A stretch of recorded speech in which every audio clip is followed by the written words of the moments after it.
Okay, so let's talk about everything that you need to get started streaming. Pick it up, pick it up, pick it up, pick it up. You see the drippy, I'm fitted up. Hop in my car and the giddy up. Secure the bag, yeah, I get the bus. Pick it up, pick it up, pick it up. You see the drippy, I'm fitted up.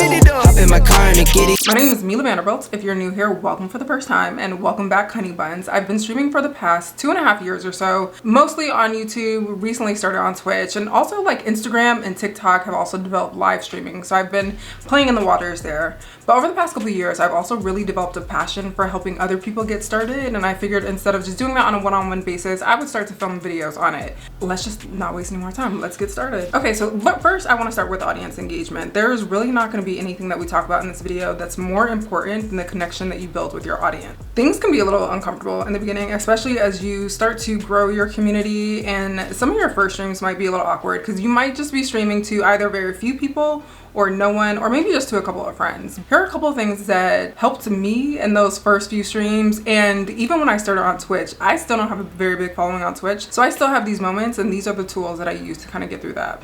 All right, the first thing that you can do that's an easy one is to just be sure to respond to messages in chat. As a small streamer and as a new streamer, this is really a great way to start to get to know your community and start to familiarize yourself with names that are there often. Being that I'm on YouTube, a lot of people don't usually read the chat replay, or if I want to make a highlight video, people have no idea what people are saying in chat. So a lot of times I've even gotten used to reading the messages that I see in my chat before I respond to them. And that's kind of helped me keep things busy and keep things going. All right, next thing to do is really try to get them involved as much as you can. Like both YouTube and Twitch have really cool polling features. We'll also talk about chatbots that have them as well. A lot of my viewers anyway get really excited when they can kind of be a part of either my decisions, or it could be anything from like placing bets on what's going to happen, allowing them to choose what my next step is, just getting their opinion on stuff. It's really a good way for people who might be shy or quiet chatters to get involved and maybe even start a conversation that way. That's my biggest thing on Twitch. Usually I have a lot of people who like, I'll have some people that are there, but people are just like watching and just enjoying the entertainment, but usually using some type of polling feature gets them to begin like being a part of the conversation. I'm going to talk about a couple of different services that provide chatbots, but chatbots are basically, they're a bot that's in your chat and they can do all types of things. You can set up different commands for them, so certain words, phrases, or keys can trigger a response. I've seen people set this up. If someone comes in and says hi or hello, it'll immediately greet them. It's just a good way to warm up the stream, but you can also like do giveaways with your chatbots. You can set all types of timers. You can have them, you can make them be a part of your gameplay. Like, it's a really cool way to just add some more engagement to your chat. And the more you get people involved, even if they're using commands to trigger your chatbot, that's just more engagement overall. If you're on YouTube, engagement's a huge thing as you get pushed out to more people. That's something else that we can talk about another time. Now, probably my favorite kind of, it's not a secret because it seems so obvious, but like this has been my secret weapon my entire time streaming. But I really like to make my streams a party. I like them high energy, upbeat, a lot of fun. I want my chat to be having fun. I also want to be on this like euphoric sense of just having a whole bunch of fun, so I'm not nervous streaming. Really normal in the beginning to get nervous streaming, so making it feel like a party is a great way to do that. And the best way to achieve that like party vibe on your stream is setting the tone with good music. Now, from the very beginning of my channel, music has always played a very important part in my content. It is what made me comfortable on camera. It's what made me comfortable just speaking when I'm here alone and just like playing a game by myself. And today's video is actually in partnership with Epidemic Sound. For those of you who are familiar with the channel, you guys know I have been geeking out over Epidemic Sound for years. They are my absolute 100% go-to when it comes to copyright-free music that's good. This is music that I would listen to whether or not I was streaming. Sometimes I play this when I'm cleaning my house. I'm obsessed with the music on here. A lot of the artists that are on here are now my favorite artists. So when you're looking for something that has actual good music and won't like jeopardize the status of your account, Epidemic is the way to go. All right, so with Epidemic, it's really easy to create a curated list of music. I sometimes need music to keep me going for streams, and those can be anywhere from like an hour, unlikely, up to like 15 hours. I personally like to use genres. You have all of these different featured music genres. Then you have an expansive list of even more. You got like K-pop, Afrobeats, Latin music, FYI, those are the three that I use the most. We even did a 2-hour Halloween stream with only music from the horror genre. So there's so much here to tap into. You can even tap into moods, So if you want stream to have a very certain type of vibe, you can use this. I even love the theme category, to be honest. I use these sometimes, well, I typically use these for like my Instagram lives. I've taken you guys with me to the gym, cooking, doing makeup, and so many different themes fit those vibes. Then of course you have the sound effects. I love to use these for my edited videos. I like those pops, whips, coughs, you know, that dun dun dun, those type of sounds. I'm super new to editing videos, so these are all just fun for me, especially when editing like gameplay highlights. I like to bring the drama, and sometimes I'll insert different sound effects to do so. Like I've used crickets before. Y'all know I have used the whip sound before. So there are a lot of really cool things to experiment with, and there are just so many different sounds here. I tend to search exactly what I'm looking for as well, because you can search music and you can search sound effects to get exactly what you need. Epidemic Sound also makes really great recommendations to your channel the more you use it. Like all of these are songs that I recognize and love. I love NBHD Nick. He's the one that also makes that trap Christmas song that I always use. Now I like to use genre, moods, themes, and all of that. That's just me because I need hours and hours of music to stream. But if you want to create the perfect playlist for your content, it's so easy to create playlists. You can start in genres, or you can search for whatever you're looking for. These are my two top searches. And then you can really easily just like either heart a song that you like, or you can add it to a playlist. It's just a simple, easy click. You can create a new playlist, or you can add it to something here.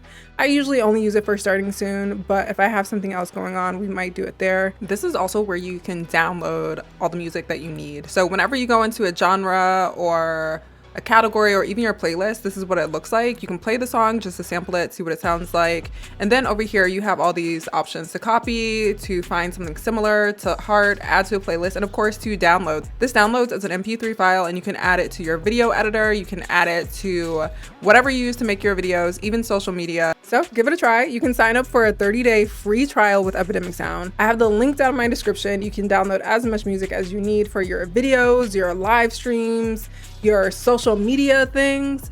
And I'm recommending copyright free because there are just some considerations. A big mistake I made early in the beginning, I was not using copyright music, and when I got accepted into the YouTube partner program, all of that old content really put my account at jeopardy. So you don't want to risk getting a copyright strike, or what happens more commonly is the copyright owner will claim all the monetization for any videos that has even a few seconds of their music. I had to get rid of so many of my early streams just because they had copyright music, that I live and swear by copyright free music, and I live and swear by Epidemic. They're my favorite platform to find it. Now that we've kind of figured out the ambiance of your stream, let's get into the tech. Now you don't need some crazy fancy setup to get started. All you need is a computer or a console. When I first started off, I was literally using a Lenovo Legion laptop and a TV as my second monitor. I do recommend having at least 2 monitors so you can focus on whatever your main focus is, if it's gameplay or if you're showing things. If you're just on camera, maybe not, but it's still useful to have something where, if you're doing gaming anyway, where you can focus on your game and also have something so you can remain engaged in your chat,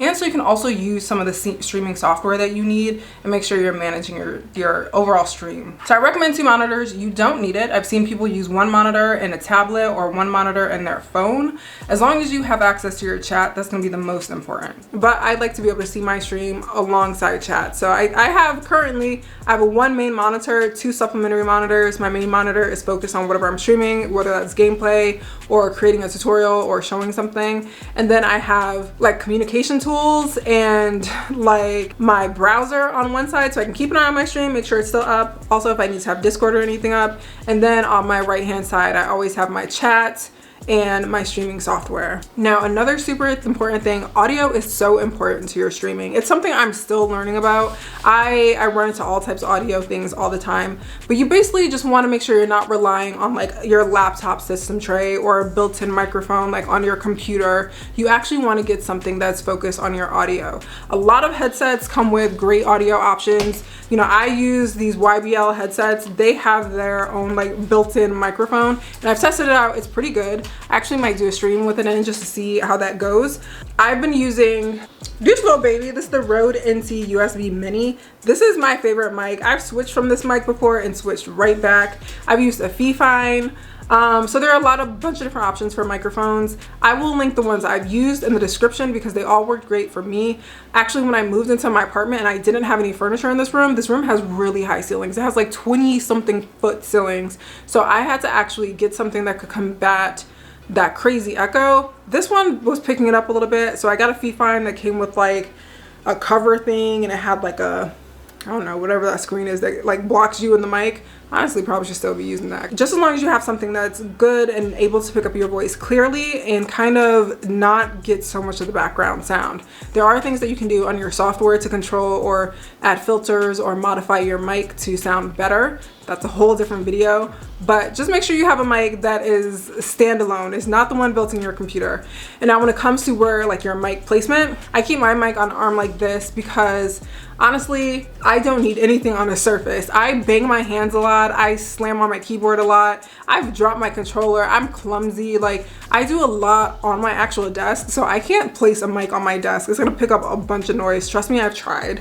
So I use an arm, and also it's just very easy for me to slap that thing out the way when I need to. And then sometimes if it's like blocking my outfit, I can move it in different places. So, okay, next is only necessary if you plan on streaming on camera, but you want a camera. Now don't focus so much on like trying to get the most expensive high quality camera. When I first started, I wasted so much time, energy, and money because I wanted to use a DSLR for my webcam because I thought it was going to be like some super great quality camera. I thought it would look like if a beauty influencer started gaming. Like I thought I was going to get that kind of quality. I didn't know anything about cameras. I didn't know anything about making a camera a webcam. It ended up costing me so much more money because I had to, on top of the DSLR, this thing right here. So on top of the DSLR that I had, which I'm actually going to do a giveaway for this because this is not useful for me. If you're trying to stream, don't enter it to like use it to stream. Because I also had to purchase a capture card to even get this to work as a webcam. I had to get additional software to get it to work as a webcam. And then the thing shut off every 10 minutes. So it was so disruptive to my stream. So don't go getting something that you're not familiar with. You can stick to simple, especially in the beginning.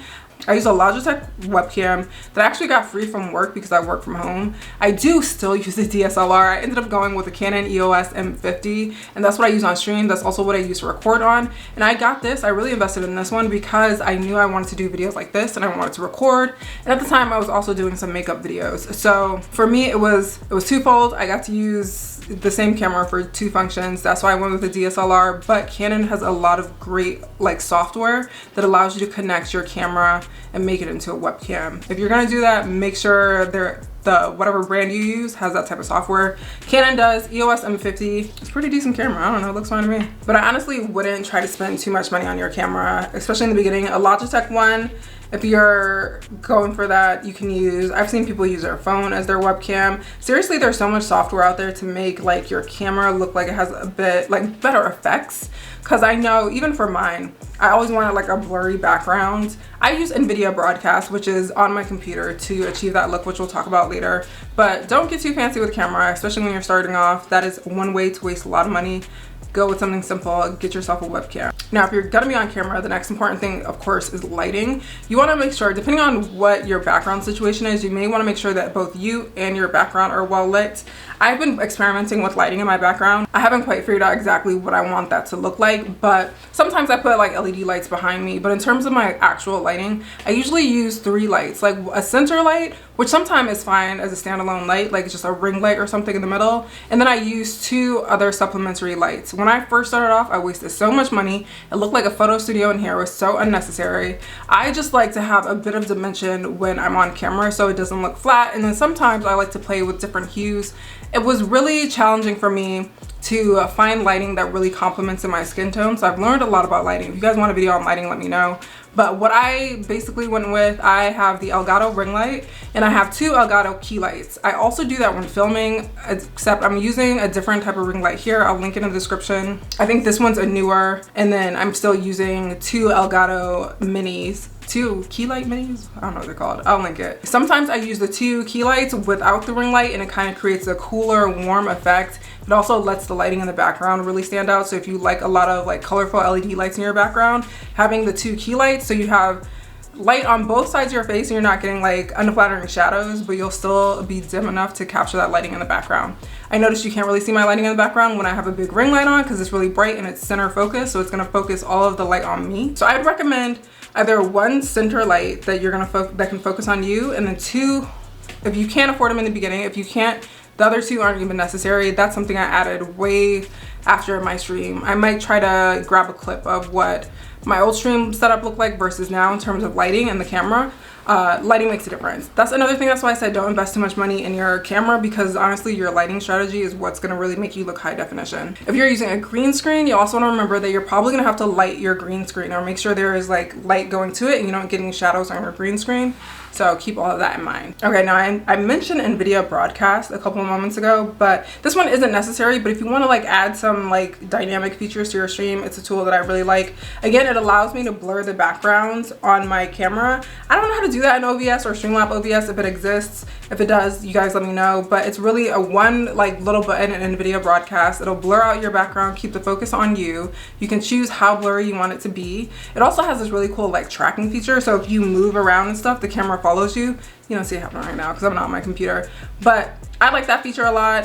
Y'all know in streams sometimes that'll be like the joke of the stream, that I'll try to do something off camera and the focus will just like shift to me. It'll follow me. It also has some good tools for your microphone. It has a noise cancellation filter, and it also has a room echo filter, which was huge for me because no matter how much soundproofing I put in this room, I still have like a 20-something foot ceiling right here. So this room echoes like crazy. So that's helped me a lot because I don't know all that much about audio. So I didn't know how to like make those modifications on my mic or within my streaming software.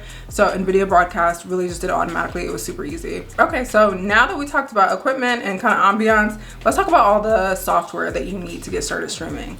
So the first thing you need is some sort of streaming software. So this is the program that is going to allow you to capture your gameplay, your visuals, your audios, your camera, one place to store that all together and actually stream it or connect it to an actual platform like YouTube or Twitch or what have you. There are two like major ones that a lot of people use, and that's OBS and Streamlabs OBS. I personally use OBS. I think it's the easiest one to use. I think it allows for the most like customization in terms of like the way things look, the way things feel, but it's so easy to use and so easy to get started, and it's really easy to connect all your accounts. When I first started though, I was using Streamlabs OBS, and while they're very similar in terms of their function, the things that I wanted, like the customization options or like the fancy tools that I wanted at the time, or even adding widgets and stuff, it came with a fee when it came to Streamlabs OBS. So it was a recurring monthly fee to get all of those things. And as a small streamer, I wasn't really interested in continuing to pay for additional features that I don't need if I would just swapped over to another platform. Now, when it comes to comparing both of these softwares or both of these tools, they are fundamentally very similar. They're going to allow you to do the same thing, set up different scenes and have different sources, which are the components that build what's on your screen when you're streaming. Screen when you're streaming, my god. Streamlabs does have like its own platform and its own bot that allows you to manage a lot of things directly within Streamlabs. With OBS, you do have to get a third party that we'll talk about just in a second. But with Streamlabs, it's all built in together. If you're a YouTube streamer, it allows you to create a lot of these features that are reminiscent of the things that people can do over on Twitch, like have channel points and rewards, do giveaways. Of course, because it has its own built-in bot, you have those timers and commands and things that you can set up immediately. It also has great integration with YouTube. I'll talk about the program that I use for OBS, but this one, Streamlabs OBS, I still use their bot when I'm trying to do YouTube giveaways, when I do YouTube loyalty. I still utilize that, but I still am using OBS as a software. If you want me to do a video on both and comparing them and showing you the ins and outs of both of them, let me know. I can do that as well. Now, in terms of a streaming platform, if you're not going to use Streamlabs OBS that has its own platform, you're going to want to use something else. I use Stream Elements along with OBS, and using Stream Elements does give me a lot of flexibility in terms of, you know, what the look and feel looks like. I can have different overlays, which are basically like the background of your stream and what it looks like essentially. And there are so many places that sell overlays, because I'm no good at making them myself, but there are so many places that sell overlays that incorporate or integrate really easy in Stream Elements. Stream Elements does have its own bot. Again, it doesn't track YouTube loyalty, so if you're streaming on Twitch, this is fine. If you're streaming on YouTube, I've found it necessary to also use Streamlabs, but you know, until they get that function, I don't mind using them both. It's not a huge hassle. Stream Elements also has a tipping page just like Streamlabs, and they also do sponsorships. I used to always wonder how like small streamers over on Twitch were working with brands and getting so many sponsorship deals. Stream Elements actually offer sponsorships to streamers that have their accounts connected to the platform. So it's super useful. It's a great way to get in or begin working with brands and starting to build up your portfolio. But like I said, the only caveat I can think of with Stream Elements is they don't have as many YouTube integrations as Streamlabs does. But Streamlabs is a whole thing. It's the streaming software, it's the streaming platform, and it's the bot all in one. There's a lot of a lot of different websites that you can find a bunch of really cool customizable overlays. I don't have any talent to make my own. You could make your own. You could also hire someone to make something custom. I change like my style and my vibe and my feel a lot, so I just want to like go and buy something that's going to be easy for me to customize. So I use this website called Nerd or Die, and they have a lot of really like inexpensive overlays that also have like transitions and different alerts for your stream. And alerts are the things that like go off when someone follows you or subscribes or donates or does anything of that matter. So they have a lot of really good like full packages that have all those things, or you can buy them individually and you can customize them a lot. And Stream Elements makes it really easy to customize them as well. So keep that in mind if you go to Stream Elements. Now, these are just the basics. There are so many different things we can get into, like scheduling, branding, building an audience, or figuring out your niche or game selection, monetization tools, network, etc. There's so much that we can get into. This really just scratches the surface. I myself am still learning about really different cool features, and I intend to share them along the way. All right, but thank you so much for watching. Please consider giving this video a thumbs up. And we are honestly a community that learns together. I learned so much from you guys. So if you have any recommendations, feel free to drop them in comments, or if you just have a question, if you just want to share your experience, absolutely anything. This is a great opportunity for us all to get to know each other in the comments. But I hope you enjoyed. Consider subscribing for favor, and I will see you in the next one. Oh, chat. Tuck those away. I'm trying to. Get in there. Oh, I still love cleavage.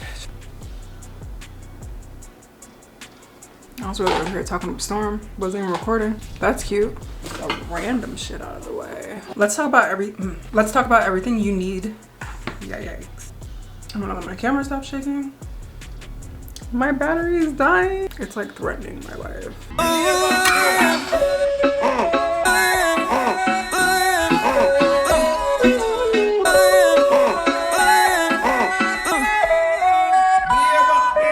I've been waiting for so long.